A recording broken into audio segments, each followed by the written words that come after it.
Muzaffar Hotel Melaka.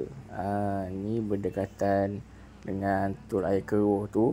Kau kena pergi depan sikit lah. Ni pun dekat Air Keruh ni sebenarnya. Aku tidur sini dah 2 kali tau. Kali pertama berapa tahun lepas. Ni second time. Tapi biasanya tak adalah aku nak tidur dekat Hotel Melaka ni. Tapi itulah. So kau tengoklah ni. Macam-macam kelemahan baru lah terima. Dulu datang paling teruk dia tak ada carut, tak ada sudu je. Tapi sekarang alhamdulillah adalah sudu nak godak tu. Tapi tengok hotel dia makin ni lah. Dulu ada peti ais, sekarang dah tak ada peti ais. Fridge kan. Dia punya tu pun dah patah. Aku pun tak tahulah ni. Tengok benda ni dah. Yelah dah kotor dah. Kan tak tahulah dia punya housekeeping ni macam mana. Aku tak suka nak mengomplain kan. Tapi tu lah. Ini aku masuk lantai.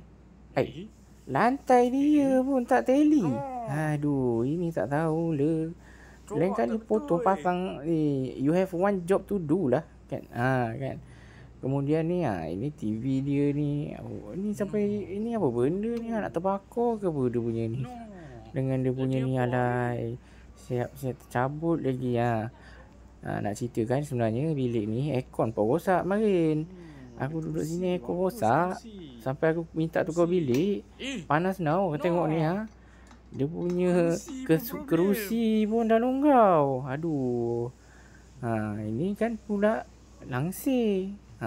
Langsir ni pemandangan lah kan. Kalau kau buka dia ada pemandangan.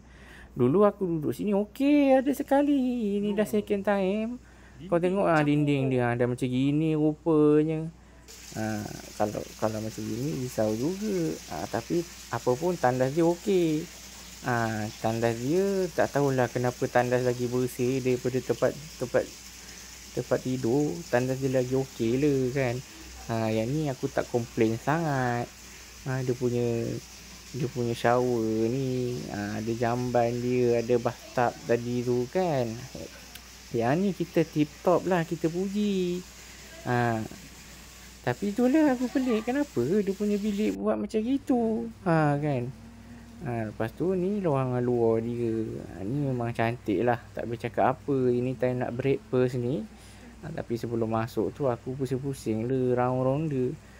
Memang cantik tempat ni kan. Lepas tu aku pun tunjuk lah. Ni breakfast dia dulu. Sebenarnya bersepah lah pula. Kan. Tengok ya Allah. Tapi dulu time aku breakfast ini makan dia macam-macam. Ini dah makin kurang kan. Tak tahu lah macam mana. Kenapa dia downgrade dia punya hotel ni. Hopefully hotel ni jangan besok dia perbaiki lah kan.